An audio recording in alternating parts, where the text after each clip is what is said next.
हमारे देश में लगातार ऐसे मामले सामने आ रहे हैं जिनमें पुरुषों को प्रताड़ित किए जाने के बावजूद उन्हें तवज्जो नहीं दी जाती। मर्द के दर्द को दर्द ही नहीं समझा जाता। यदि पुरुष किसी महिला पर हाथ उठा दे तो उसे अत्याचारी बता दिया जाता है, लेकिन अगर कोई महिला वैसा ही करे और उससे भी गंभीर अपराध कर दे तो उसे बेचारी कहा जाता है। यही वजह है कि इन दिनों पुरुषों में शादी को लेकर एक खौफ पैदा हो गया है। मांग उठ रही है कि साहब जेंडर न्यूट्रल लॉ बनाओ, जिससे कानून बनाओ जहां पुरुषों की भी सुनवाई हो। मर्दों के दर्द को समझने वाला भी कोई होना चाहिए। इस मांग को लेकर एक शख्स अपनी ही पत्नी से जान का खतरा बताते हुए बीच चौराहे पर धरना पर बैठ गया है। उसने मुख्यमंत्री से न्याय की गुहार लगाई है।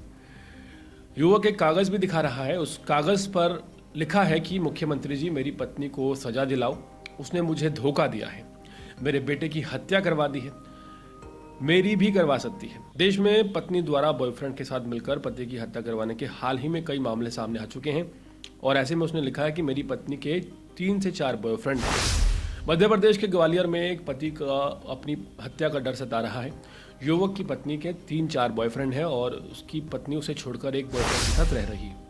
युवक ने बताया कि पत्नी का बॉयफ्रेंड उसे हत्या की धमकी दे रहा है। ऐसे में जब उसने पुलिस से शिकायत की तो गंभीरता से नहीं लिया गया।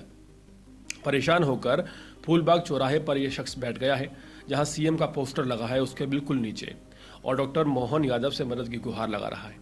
ग्वालियर के आईवी रोड स्थित मेहंदी सैयद इलाके के रहने वाले अमित कुमार सेन मेरठ के ड्रम कांड के बाद दहशत में हैं। दरअसल अमित अपनी पत्नी से प्रताड़ित हैं। पीड़ित पति अमित का आरोप है कि उसकी पत्नी अब तक 3 से 4 बॉयफ्रेंड बना चुकी है। इन दिनों वो घर छोड़कर राहुल बाथम नामक एक बॉयफ्रेंड के साथ लिव इन रिलेशन में रह रही है। अमित का कहना है कि उसके बॉयफ्रेंड और पत्नी ने मिलकर बड़े बेटे हर्ष की भी जान ले ली थी।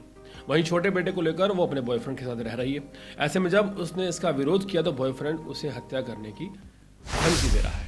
युवक ने यह भी बताया कि उसकी पत्नी पूजा छोटे बेटे के नाम पर कॉल करके पैसे मांगा करती है।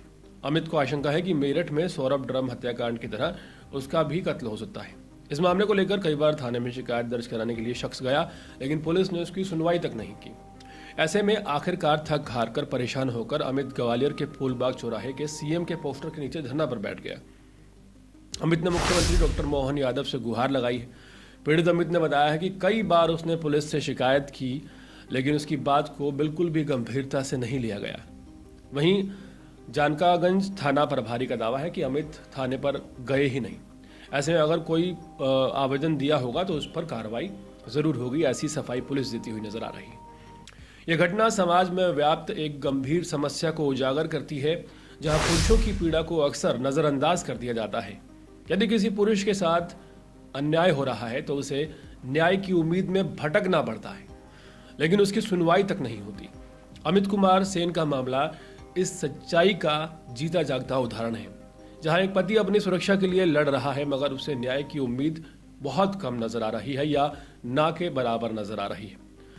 यह जरूरी है कि कानून सभी के लिए समान हो और हर पीड़ित को न्याय मिले, उसकी गुहार सुनी जाए, चाहे पुरुष हो या महिला। जेंडर न्यूट्रल कानूनों की मांग केवल पुरुषों की रक्षा के लिए नहीं, बल्कि न्याय की निष्पक्षता सुनिश्चित करने के लिए भी आवश्यक है।